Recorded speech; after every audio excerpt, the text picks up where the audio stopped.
ഒരിടത്തൊരിടത്ത് മോഹനകൃഷ്ണൻ എന്നൊരു വില്ലേജ് ഓഫീസറും സത്യഭാമ എന്നൊരു വക്കീലും ഉണ്ടായിരുന്നു. തൊട്ടതിനും പിടിച്ചതിനുമൊക്കെ വഴക്കുണ്ടാക്കുമെങ്കിലും അവര് തമ്മിൽ ഭയങ്കര സ്നേഹമായിരുന്നു. സ്നേഹിച്ച് വഴക്കുണ്ടാക്കുന്ന മോഹനകൃഷ്ണന്റെയും സത്യഭാമയുടെയും ജീവിതത്തിലെ ചിരിക്കാഴ്ചകളിലേക്ക് ഹൃദയം നിറഞ്ഞ സ്വാഗതം. പാഠം 111. കാൽമുട്ടോളം കാർക്കൂന്തൽ.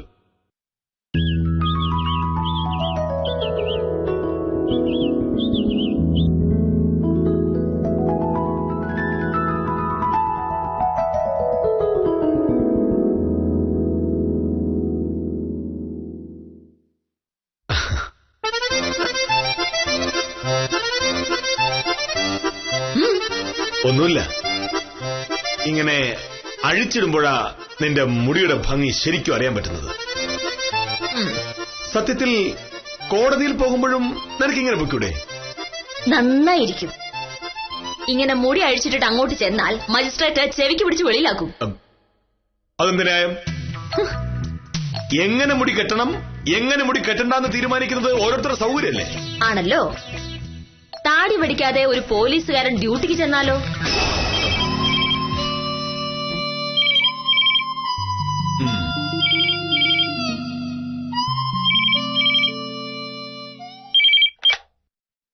ഹലോ, ഞാൻ മേനകയാ.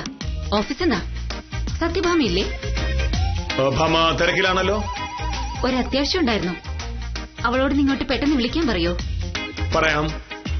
ശരി. ഭവേ, ആഫീസിൽ നിന്ന് ആ സ്ത്രീയെ വിളിച്ചത് എന്തോ അത്യാവശ്യം ഉണ്ടെന്ന്. ആ സ്ത്രീക്ക് വട്ട. ഒരു കാര്യമില്ലാത്ത വിളിയത്. ഈ മുടി വലിയ ശല്യം മോനട്ടാ. രാവിലെ നിന്ന് ചീർ കെട്ടാനുള്ള പാട് എനിക്ക് അറിയൂ. നീ എന്താ പറഞ്ഞത്? നിന്റെ മുടി നിനക്ക് ശല്യമാണെന്നോ? സത്യത്തിൽ നിന്നെ മറ്റുള്ളവരിൽ നിന്ന് വ്യത്യസ്തയാക്കുന്നത് ഈ മുടിയാണ്. അങ്ങനെ എനിക്ക് വ്യത്യസ്തയാവണ്ട. ഓരോ ദിവസം രാവിലെ 1 മണിക്കൂറാണ് എനിക്ക് മുടിക്കായിട്ട് പോകുന്നത്. ഭമേ, ഓരോരുത്തർക്കും ഓരോ പ്രത്യേകതകളുണ്ട്. അത് അവരവർക്ക് തന്നെ മനസ്സിലായാലും പിന്നെ എന്ത് ചെയ്യാനാ? നിനക്കൊരു കാര്യം അറിയാമോ? ഈ വില്ലേജിൽ ഇത്രയും മുടിയുള്ള വേറൊരു പെണ്ണില്ല. ഈ വില്ലേജിൽ എന്നെ പോലെ കഴിവുള്ള വേറൊരു വക്കീലില്ല എന്നായിരുന്നു പറഞ്ഞിരുന്നെങ്കിൽ എനിക്ക് സന്തോഷമായേനെ. മുടിയുടെ നീളത്തിന്റെ പേരിലാണ് ഒരാൾ അറിയപ്പെടുന്നത്. ശരി, ഞാൻ ഇതെല്ലാം കൂടി വെട്ടിക്കളയാൻ പോവാ.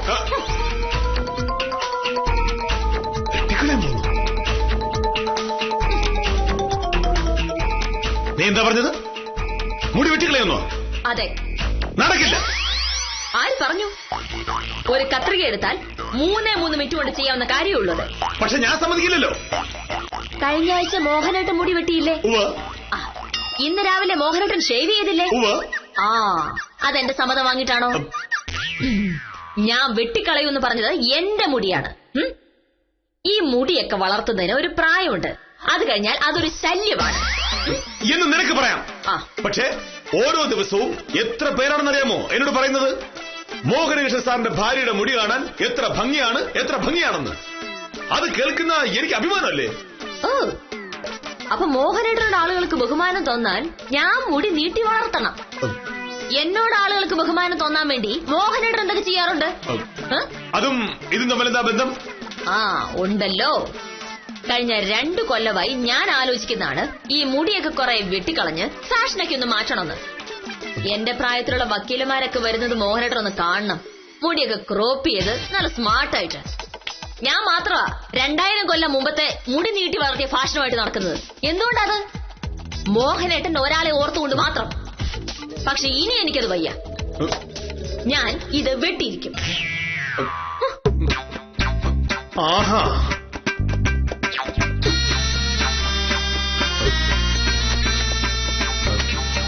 ഭമേ, ഈ നമ്മുടെ നാടിന്റെ പാരമ്പര്യത്തെ പറ്റി നിനക്ക് എന്തറിയാം? നമ്മുടെ പുരാണങ്ങളിലെ സ്ത്രീകൾക്കൊക്കെ എന്തുമാത്രം മുടിയുണ്ടായിരുന്നു. ശകുന്തളയുടെ മുടിയുടെ നീളം എത്ര ഉണ്ടായിരുന്നു അറിയാമോ നിനക്ക്? ഹോമിയോ ഡോക്ടർ ശകുന്തള അല്ല, അഭിജ്ഞാന ശകുന്തളയുടെ. സാക്ഷാൽ കാളിദാസന്റെ ശകുന്തളയുടേത്. എനിക്ക് അറിഞ്ഞൂടാ. നൂറ്റാണ്ടുകൾക്ക് മുമ്പുള്ള ആളുകളുടെ മുടിയുടെ അളവെടുക്കലല്ല എന്റെ ജോലി. കൗരവ സദസ്സിൽ വെച്ച് വസ്ത്രാക്ഷേപം ചെയ്യപ്പെട്ടപ്പോ ദ്രൗപദി തന്റെ മുടി അഴിച്ചിട്ടാണ് പ്രതിജ്ഞ എടുത്തത്. ഭീമസേനൻ ദുശാസനന്റെ നെഞ്ചു പിളർന്ന് ചോര കൊണ്ടുവരാതെ ഞാൻ ഈ മുടി കെട്ടുകയില്ല എന്ന്. അന്ന് അത്രയും മുടിയില്ലായിരുന്നു ദ്രൗപദി എന്ത് ചെയ്യായിരുന്നു? ഇക്കണക്കിന് പോയാ ഈ മുടി അഴിച്ചിട്ടിട്ട് ഞാനൊരു പ്രതിജ്ഞ ചെയ്യും.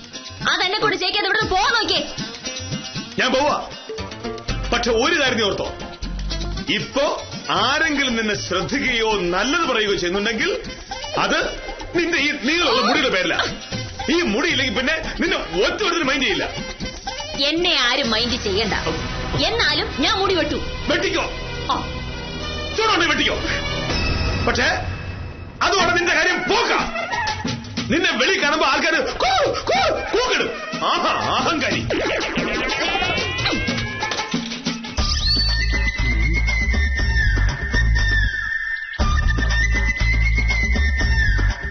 ഹലോ, സാറേ, ഞാൻ ഉത്തമനാ. ഞാനിപ്പോ നമ്മുടെ പുഷ്കറിന്റെ കടയുടെ മുമ്പിലുണ്ട്. സാർ ഇങ്ങോട്ട് വരും, ഞാൻ അങ്ങോട്ട് വരണോ? ഒരു കാര്യം ചെയ്യാം സാറേ, ഞാൻ ഇവിടെ നിൽക്കാം. സാർ ഒരു അരമണിക്കൂറിൽ വരണേ. ശരി.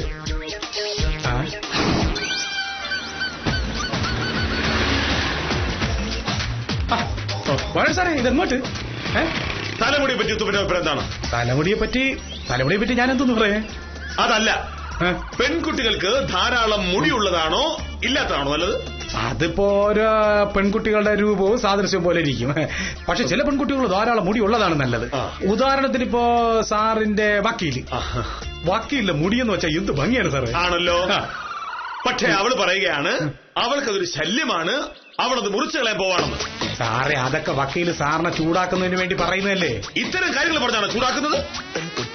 ഒടുവിൽ ഞാൻ പറഞ്ഞു, നിനക്ക് വേണ്ടെങ്കിൽ മുറിച്ചു കളയാം. എന്റെ സാറ്, നിങ്ങൾക്ക് ഭാര്യയ്ക്കും ഭർത്താവിനും തർക്കിക്കാൻ വേറെ ഒരു വിഷയമല്ലേ? കഷ്ടമാണ്. ഒരാള് വില്ലേജ് ഓഫീസർ, വേറൊരാള് വക്കീല്. പക്ഷെ LKG പഠിക്കുന്ന കുട്ടിയുടെ വിവരം പോലും ഇല്ല. ഉത്തമനത് പറയാം. കാരണം ഉത്തമൻ കല്യാണം കഴിച്ചിട്ടില്ലല്ലോ. കല്യാണം കഴിക്കാത്തതിനോട് അഭിപ്രായം ചോദിച്ചു എന്നെ പറഞ്ഞാൽ മതി. ഈ സൈസ് ആളുകളെ കാണുമ്പോഴല്ലേ കല്യാണം കഴിക്കാനുള്ള മോഹം പോലും പോണത്. ഇവരെ പോലെ വഴക്കുണ്ടാക്കുന്നതിന് വേണ്ടിയിട്ടാണ് ഈ കല്യാണം കഴിക്കേണ്ട കാര്യം തോന്നുന്നു. ഇന്ത്യ പാകിസ്ഥാൻ അതിർത്തി ചെന്ന് നെഞ്ചു പിരിച്ച് നിന്നാ പോരെ.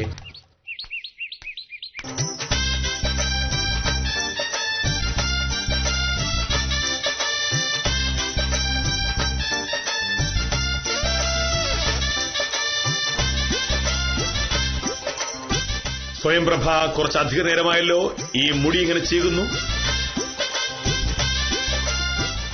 ഇതൊക്കെ വീട്ടിൽ വെച്ച് ചെയ്യേണ്ടതല്ലേ? എന്ത് ചെയ്യാനാ സാറേ, ഈ മുടി ഇങ്ങനെ ആക്കിയതിനു ശേഷം നേരെ ചെയ്യിടാൻ വലിയ പാടാം. എന്റെ മോനേഷ് സാറേ, ഈ പ്രൊഫസറിന് മര്യാദയ്ക്ക് നല്ല മുടി ഉണ്ടായിരുന്നതാ. ഇതിങ്ങനെ വെട്ടി കോലം കെടുത്തേണ്ട വല്ല കാര്യം ഉണ്ടായിരുന്നു? അതെ, എന്റെ ഇഷ്ടത്തിന് ചെയ്തല്ലോ. പ്രഭാകരൻ ചേട്ടനായിട്ടുള്ള കല്യാണം നിശ്ചയിച്ചതിന്റെ അന്ന് രാത്രി എന്നെ ഫോൺ ചെയ്തിട്ട് പ്രഭാകരൻ ചേട്ടൻ പറയുക, സ്വയംപ്രഭേ, എന്തിനാ ഇങ്ങനെ മുടി നീട്ടിയിട്ടിരിക്കുന്നത്?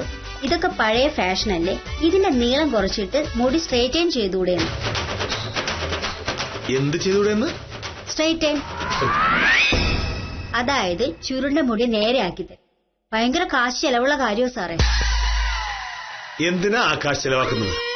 മനുഷ്യനുണ്ടാകുമ്പോ അവന്റെ മുടി ചുരുണ്ടാണിരിക്കുന്നെങ്കിൽ അത് അങ്ങനെ തന്നെ ഇരിക്കട്ടെ എന്ന് വിചാരിക്കണം.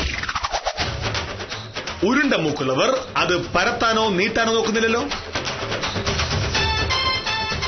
മുടിയെ നേരെയാക്കാൻ ചിലവാക്കിയ കാശുകൊണ്ട് പുട്ടും പഴവും വാങ്ങി കഴിച്ചിരുന്നെങ്കിൽ ആരോഗ്യമെങ്കിലും ഉണ്ടാവും. അങ്ങനെ പറയാൻ പറ്റൂ സാറേ.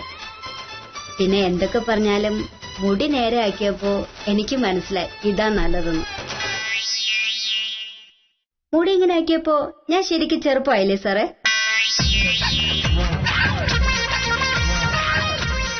അല്ലെങ്കിൽ പ്രഭാകരൻ ചേട്ടന് നല്ല ഫാഷൻ സെൻസാ. പുള്ളി ഈ പഴഞ്ചൻ ആളുകളെ പോലെയൊന്നും അല്ല. പിന്നെ മിക്കവാറും ആണുങ്ങള് പെണ്ണുങ്ങളെ മുടി ക്രോപ്പ് ചെയ്യാനും നല്ല ഉടുപ്പിടാൻ സമ്മതിക്കാത്തത് പേടിച്ചിട്ടാ. ഭാര്യ കുറച്ചുകൂടെ സുന്ദരിയായാലേ വേറെ വല്ലവരും ഒക്കെ നോക്കിയാലോ? സ്വയംപ്രഭ ഈ പറഞ്ഞത് വിവരക്കേട്. മുടിയുടെയും ഇടുന്ന ഉടുപ്പിന്റെ നീളം കുറയ്ക്കുന്നവരെയും വായി നോക്കുന്നവർ ഞരമ്പ് രോഗികളാണ്. അത്തരക്കാരുടെ ശ്രദ്ധ പിടിച്ചു പറ്റാനാണോ നമ്മൾ നോക്കേണ്ടത്? ശിശുപാലൻ എന്ത് പറയുന്നു? എനിക്ക് ഇത്തരം കാര്യങ്ങളൊന്നും അറിയില്ല സാർ. എനിക്കൊരു കെട്ടിയോളുള്ളതിന്റെ തലമുടി മിക്കവാറും കൊഴിഞ്ഞുപോയി. അതുകൊണ്ട് സ്ട്രെയിറ്റ് ചെയ്യണമെങ്കിൽ വിഗ് വെച്ചിട്ട് ചെയ്യേണ്ടി വരും. പ്രഭാരചേട്ട വേറൊരു കാര്യം കൂടി പറഞ്ഞു. നീളമുള്ള മുടിയുണ്ടെങ്കിൽ ഗ്യാസ് സ്റ്റൗവിന്ന് തീ പിടിക്കാൻ എളുപ്പമാണ്. കല്യാണം കഴിഞ്ഞ ഉടനെങ്ങാനും ഞാൻ തട്ടിപ്പോയ പുള്ളിക്കാരെ ജയിലിൽ പോകേണ്ടി വരുമെന്ന്. തീ പിടിക്കുമെന്ന് പേടിച്ചിട്ടാണെങ്കിൽ മുടി മാത്രം മുറിച്ചാ പോരല്ലോ പ്രൊഫസറെ. ഇടുന്ന തുണിക്കൂടെ തീ പിടിക്കുമല്ലോ. അപ്പൊ അതോടെ ഒഴിവാക്കുന്നല്ലേ നല്ലത്. നിലവാരം കുറഞ്ഞ തമാശകൾ. സത്യഭാമയുടെ മുടിയൊക്കെ കൊള്ളാം, പക്ഷേ ഇതൊക്കെ ഒരു പഴഞ്ച ഫാഷനാ. ഇതുപോലെ മുടി കെട്ടിക്കൊണ്ട് നടക്കുന്നവരെ കണ്ടാ ആർക്കും ഒരു ബഹുമാനം തോന്നില്ല. ഞാനങ്ങനെ മറ്റുള്ളവരുടെ ബഹുമാനത്തിനു വേണ്ടി മുടി നീട്ടി വളർത്തിയതല്ല ചേച്ചി, വെറുതെ ഒരു രസം. കല്യാണം കഴിഞ്ഞ സമയത്ത് എനിക്ക് നിലത്ത് മുട്ടുന്ന അത്ര മുടിയുണ്ടായിരുന്നു. അയ്യോ, കാണുന്നവരൊക്കെ ചോദിക്കും, എന്തിനാ മേനകെ ഇത്രയും മുടി നീട്ടി വളർത്തിക്കൊണ്ട് നടക്കുന്നേന്ന്. പക്ഷേ കല്യാണം കഴിഞ്ഞപ്പോ സതു പറഞ്ഞു, മേനകെ നീ ആ മുടിയൊക്കെ വെട്ടി ഇത്തിരി വില കൂടിയ ഡ്രസ്സൊക്കെ ഇട്ടാ മതാമ പോലെ ഇരിക്കുന്ന്. അല്ലേലും വേഷത്തിലും മുടിയിലും അമേരിക്കക്കാരുടെ സ്റ്റൈലാ സ്റ്റൈല്.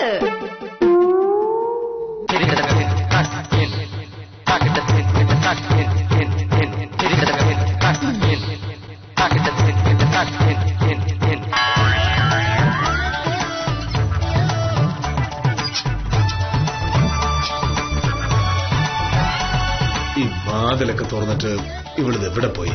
ഭാമേ, ഒരു കാര്യത്തിൽ ഒരു ശ്രദ്ധയും.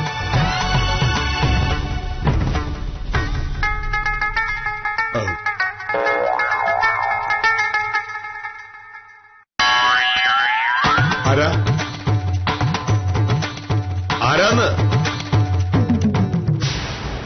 ചോദിച്ചേട്ടില്ലേ? മാനമേ ഒരു രാഗമേഘം. ആരാ? മാനമേ ഒരു രാഗമേഘം.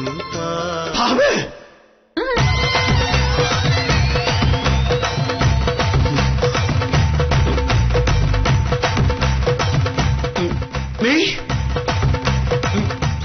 എന്തത്? എന്ത്? നിന്റെ മുടിയോടെ? ഇതല്ല ഞാൻ ചോദിച്ചത്.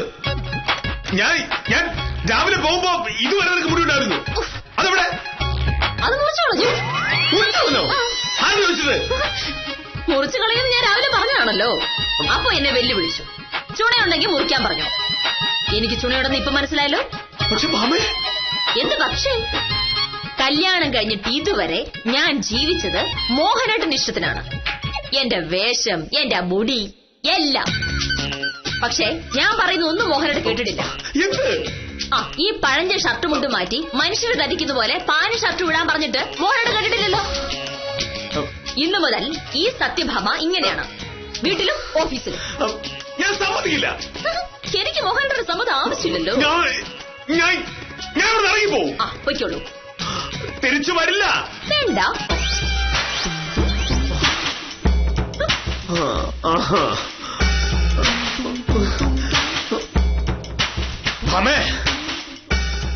എന്തോ ഒരു കാര്യം ഞാൻ പറഞ്ഞേക്കാം. നിന്നെ ഞാൻ കല്യാണം കഴിക്കുമ്പോ നിനക്കുണ്ടായിരുന്ന അത്ര മുടി ഉണ്ടായി കഴിയുമ്പോ നീ എന്നെ അറിയിച്ചാ മതി. അന്ന് ഞാൻ തിരിച്ചു വരൂ. അഹങ്കാരി. ഒരനുസരണയില്ല.